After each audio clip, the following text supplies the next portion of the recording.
ಎಲ್ರಿಗೂ ನಮಸ್ಕಾರ. ನೀವು ನೋಡ್ತಾ ಇದ್ದೀರಾ ಟಿವಿ ವಿಕ್ರಮ. ನಾನು ಮುಮ್ತಾಜ್ ಅಬ್ದುಲ್ ನೆಲ್ಲಡ್ಕ.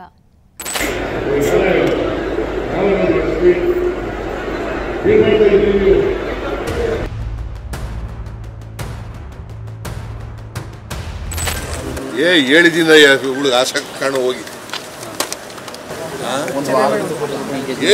ನಿಮ್ಗೇನು ಬೇರೆ ಕೆಲಸ ಇಲ್ವಾ? ಬರೀ ಟ್ರಾನ್ಸ್ಫರ್ಗಳೇನ?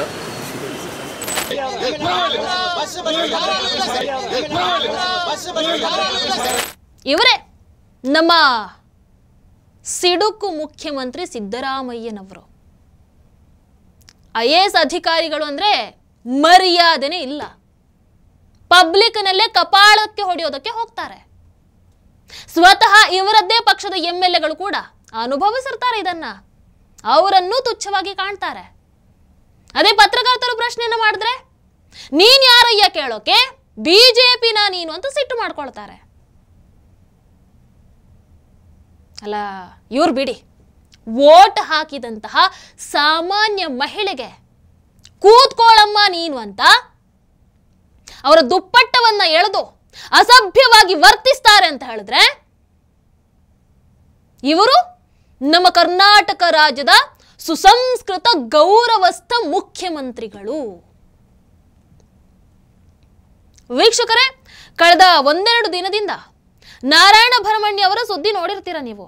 ನಾನು ಕೂಡ ನಿನ್ನೆ ಈ ವಿಚಾರವಾಗಿ ಮಾತನಾಡಿದ್ದೆ. ಒಬ್ಬ ಪೊಲೀಸ್ ಅಧಿಕಾರಿ, ಅವರು ಕೆಲಸ ಮಾಡುವಂತ ಊರಿಗೆ ಅವರು ಹೀರೋ ಆಗಿರ್ತಾರೆ. ಮನೆಯಲ್ಲಿ ಒಬ್ಬ ಗಂಡನಾಗಿ, ಮಗುವಿಗೆ ಒಬ್ಬ ತಂದೆಯಾಗಿ ಅವರು ಹೀರೋ ಆಗಿರ್ತಾರೆ. ಅಂತಹ ಒಬ್ಬ ನಿಷ್ಠಾವಂತ ಅಧಿಕಾರಿಗೆ ಹೀಗೆ ತುಂಬಿದ ಸಭೆಯಲ್ಲಿ ಅವಮಾನವನ್ನ ಮಾಡಿದಾಗ ಹೇಗಾಗಿರಬೇಡ? ಮನೆಯಲ್ಲಿದ್ದಂತಹ ಮಗು ತನ್ನ ತಂದೆಗೆ ಕೈ ಮಾಡೋದಕ್ಕೆ ಬಂದದ್ದನ್ನ ಟಿವಿಯಲ್ಲಿ ನೋಡಿದಾಗ ಮನಸ್ಸಿಗೆ ಹೇಗಾಗಿರಬೇಡ ಅಂತ ನೀವೇ ಯೋಚನೆ ಮಾಡಿ. ವೀಕ್ಷಕರಲ್ಲಿ ಪ್ರಶ್ನೆ ಏನು ಅಂತ ಹೇಳಿದ್ರೆ, ಸಿದ್ದರಾಮಯ್ಯನವರ ವಿರುದ್ಧ ಇಲ್ಲಿವರೆಗೆ ಯಾಕೆ ಕೇಸ್ ದಾಖಲಾಗಲಿಲ್ಲ? ಅವರ ವಿರುದ್ಧ ಯಾಕೆ ಕೇಸ್ ದಾಖಲು ಆಗಲಿಲ್ಲ? ನಾರಾಯಣ ಭರಮಣ್ಯ ಅವರು ನೊಂದು ಸರ್ಕಾರದ ಮುಖ್ಯ ಕಾರ್ಯದರ್ಶಿಗಳಿಗೆ ಸ್ವಯಂ ನಿವೃತ್ತಿ ತಗೊಳ್ತೀನಿ ಅಂತ 3 ಪುಟಗಳ ಪತ್ರವನ್ನು ಬರೀತಾರೆ.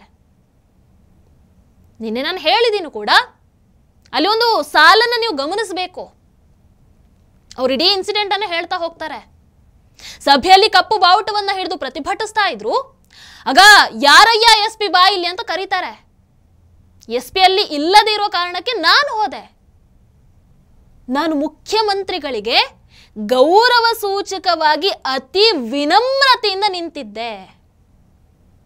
ತತ್ಕ್ಷಣ, ಈ ಲೈನನ್ನು ಸರಿಯಾಗಿ ಕೇಳಿಸ್ಕೊಳ್ಳಿ, ತತ್ಕ್ಷಣ ಏನೂ ಮಾತಾಡದೆ ಏಕಾಏಕಿ ಕೈ ಎತ್ತಿ ನನ್ನ ಕಪಾಳ ಮೋಕ್ಷ ಮಾಡೋದಕ್ಕೆ ಮುಂದಾದ್ರು. ಕೂಡಲೇ ನಾನು ಹಿಂದೆ ಸರಿದು ಸಾರ್ವಜನಿಕವಾಗಿ ಆಗಬಹುದಾಗಿದ್ದಂತಹ ಆ ಕಪಾಳ ಮೋಕ್ಷದಿಂದ ನಾನು ತಪ್ಪಿಸ್ಕೊಂಡೆ. ವೀಕ್ಷಕರಲ್ಲಿ ಒಬ್ಬ ಪೊಲೀಸ್ ಅಧಿಕಾರಿ ಅಸಹಾಯಕರಾಗಿ ಹೇಳ್ತಾ ಇರುವಂತಹ ಮಾತುಗಳಲ್ವಾ ಇದು? ನನ್ನ ಮೇಲೆ ಅದು ಯೂನಿಫಾರ್ಮ್ ನಲ್ಲಿ ಇರಬೇಕಾದ್ರೆ ಕೈ ಮಾಡೋದಕ್ಕೆ ಬಂದರು, ನಾನ್ ತಪ್ಪಿಸ್ಕೊಂಡೆ.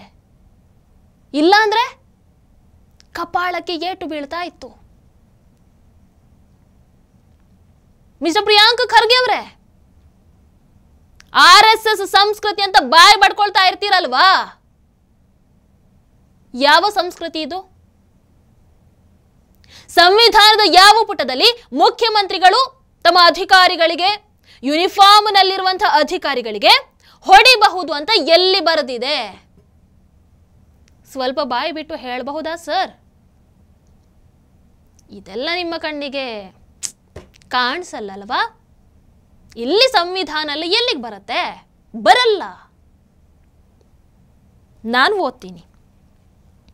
IPC section 353 assault or criminal force to deter public servant from discharge of his duty. It is a cognizable, non-bailable and non-computable offence. The punishment for violating this section can be imprisonment for up to 2 years a fine or both. ಅಂದರೆ ಇದು ನಾನ್ bailable case. 2 ವರ್ಷ ಜೈಲಾಗಬಹುದು ಇದರಲ್ಲಿ, ಇಲ್ಲ fine ಕೂಡ ಆಗಬಹುದು, ಇಲ್ಲ 2 ಆಗಬಹುದು. ಹಾಗಾದರೆ ಸಿದ್ದರಾಮಯ್ಯನವರ ಮೇಲೆ ಈಗ FIR ದಾಖಲಾಗಬೇಕಲ್ವಾ? ಮಿಸ್ಟರ್ ಪ್ರಿಯಾಂಕ್ ಖರ್ಗೆ ಅವರೇ, ಸಂವಿಧಾನವನ್ನ ಅರೆದು ಕುಡಿದವರೇ, ಏನು ಹೇಳ್ತೀರಾ ಇದಕ್ಕೆ? ಕಾಂಗ್ರೆಸ್ಗೆ ಇಲ್ಲಿ ಏನಾದರೂ ಎಕ್ಸ್ಕ್ಯೂಸ್ ಇದೆಯಾ? ಅಧಿಕಾರದಲ್ಲಿರುವವರಲ್ವಾ, ಎಕ್ಸ್ಕ್ಯೂಸ್ ಇದೆಯಾ ನಿಮಗೆ? VIP-ಗಳಲ್ವಾ ನೀವು? ಎಕ್ಸ್ಕ್ಯೂಸ್ ಇದೆಯಾ ನಿಮ್ಗಳಿಗೆ? ಅದೇ ಒಬ್ಬ ಸಾಮಾನ್ಯ ವ್ಯಕ್ತಿ ಪೊಲೀಸ್ ಅಧಿಕಾರಿಯ ಮುಂದೆ ಕೈಯನ್ನ ಎತ್ತಿದ್ರೆ ಏನಾಗತ್ತೆ? ಅದು ಏನಾಗುತ್ತೋ ಅದು CM ಅವರಿಗೆ ಆಗಬೇಕು, ಹೌದಲ್ವೋ? ಕಾನೂನು ಎಲ್ರಿಗೂ ಒಂದೇ ಅಲ್ವಾ? ಮುಖ್ಯಮಂತ್ರಿಗಳಿಗೆ ಏನಾದರೂ ಸ್ಪೆಷಲ್ ಇದೆಯಾ? ಅವರು ಮನುಷ್ಯರೇ ಅಲ್ವಾ? ಅಥವಾ ಅವರು ದೇವಲೋಕದಿಂದ ಇಳಿದು ಬಂದಿದ್ದಾರಾ?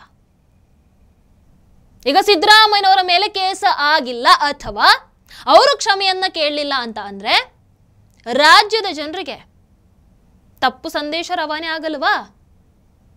ಪೊಲೀಸ್ ಇಲಾಖೆಗೆ ಅವಮಾನ ಮಾಡಿದ ಹಾಗೆ ಅಲ್ವಾ ಇದು? ಯಥಾ ರಾಜ ತಥಾ ಪ್ರಜಾ ಅನ್ನೋ ಹಾಗೆ ನಾಳೆ ಇದನ್ನೇ ಎಲ್ಲರೂ ಕೂಡ ಮುಂದುವರಿಸ್ತಾರೆ. ಅಯ್ಯೋ, ನಮ್ಮ CM ಸಾಹೇಬ್ರೆ ಹೊಡೆಯೋದಕ್ಕೆ ಹೋದಾಗ ಅವರಿಗೆ ಏನು ಮಾಡಲಿಲ್ಲ, ಇನ್ನು ನಮಗೆ ಯಾಕೆ ಕೇಸನ್ನ ಹಾಕ್ತೀರಾ ಅಂತ ಕೇಳ್ತಾರೆ. ಏನ್ ಹೇಳ್ತೀರಾ ಆಗ? ವೀಕ್ಷಕರ, ಇಲ್ಲಿ ರವಿಕುಮಾರ್ ಅವರು ಸರ್ಕಾರದ ಮುಖ್ಯ ಕಾರ್ಯದರ್ಶಿಗೆ ಆಡಿದಂತಹ ಮಾತುಗಳನ್ನು ಇಟ್ಕೊಂಡು ಕೇಸ್ ಮಾಡ್ತಾರೆ. ಅವ್ರು ಏನು ಮಾತನಾಡಿದ್ರು ಅದು ತಪ್ಪಾಗಿದ್ರೆ ಅದು ತಪ್ಪೆ, ಅದ್ರ ಬಗ್ಗೆ ಈಗ ದೂರು ದಾಖಲಾಗಿದೆ, ತನಿಖೆ ಆಗುತ್ತೆ. ತಪ್ಪಾಗಿದ್ರೆ ಅದಕ್ಕೆ ಏನು ಶಿಕ್ಷೆ ಆಗಬೇಕೋ ಆಗಬೇಕು. ಸಿದ್ದರಾಮಯ್ಯನವರು ಅವರ ಮೇಲೆ ಯಾಕೆ ಇನ್ನೂ ಕೂಡ ದೂರು ದಾಖಲಾಗಲಿಲ್ಲ? ಪ್ರಿಯಾಂಕ್ ಖರ್ಗೆ ಅವರು ಏನೇ ಬರಲಿ RSS ಸಂಸ್ಕೃತಿ ಅದು ಇದು ಅಂತ ಬಾಯಿ ಬಡ್ಕೊಳ್ತಾ ಇರ್ತಾರಲ್ವಾ? ಈಗ ಮಾತಾಡಿ ಸರ್, ಮುಖ್ಯಮಂತ್ರಿಗಳ ಈ ವರ್ತನೆಯ ಬಗ್ಗೆ ಏನು ಹೇಳ್ತೀರಾ? ಯಾವ ಸಂಸ್ಕೃತಿ ಇದು? ಯಾರಿಗೋ ಬಕೆಟ್ ಅನ್ನ ಹಿಡಿಯೋದಕ್ಕೆ RSS ಸಂಸ್ಕೃತಿ ಅಂತ ಸುಮ್ಮನೆ ಹೇಳ್ಕೊಂಡು ಬರಬೇಡಿ ಪ್ಲೀಸ್. ಇರೋ ಸ್ವಲ್ಪ ಮರ್ಯಾದೆಯನ್ನು ಕೂಡ ಕಳ್ಕೊಳ್ತೀರಾ ಅಷ್ಟೇ. ಸತ್ಯವನ್ನ ಮಾತನಾಡಿ. RSS ಅನ್ನು ದಯವಿಟ್ಟು ಸುಮ್ಮನೆ ಎಳೆದು ತರಬೇಡಿ. ಕೊನೆಯದಾಗಿ ನಮ್ಮ ಆಗ್ರಹ ಇಷ್ಟೇ, ಒಂದು, ಸಿದ್ದರಾಮಯ್ಯನವರ ಮೇಲೆ FIR ದಾಖಲಾಗಬೇಕು. ಅವರು ಸಾರ್ವಜನಿಕವಾಗಿ ಪೊಲೀಸ್ ಅಧಿಕಾರಿಗೆ ಕ್ಷಮೆಯನ್ನ ಕೇಳಬೇಕು. ವೀಕ್ಷಕರೇ, ಇವತ್ತು ನಾವು ಪಟ್ಟು ಹಿಡಿಲಿಲ್ಲ ಅಂತ ಅಂದರೆ ನಾಳೆ ಈ ದರ್ಪ ನಮ್ಮ ನಿಮ್ಮ ಮನೆಗೂ ಬರುತ್ತೆ. ನೆನಪಿರಲಿ, ಹುಷಾರ್. ಟಿವಿ ವಿಕ್ರಮ, ದೇಶ ನಿಮ್ಮ ಕೈಯಲ್ಲಿ. ಈ ಕಾರ್ಯಕ್ರಮ ನಿಮಗೆ ಇಷ್ಟ ಆಗಿದ್ದಲ್ಲಿ ಲೈಕ್, ಶೇರ್ ಹಾಗೂ ಕಮೆಂಟ್ ಮಾಡಿ. ಟಿವಿ ವಿಕ್ರಮದ ಕಾರ್ಯಕ್ರಮಗಳನ್ನು ನಿರಂತರವಾಗಿ ವೀಕ್ಷಿಸಲು ಸಬ್ಸ್ಕ್ರೈಬ್ ಮಾಡಿ, ಬೆಲ್ ಐಕನ್ ಒತ್ತಿ.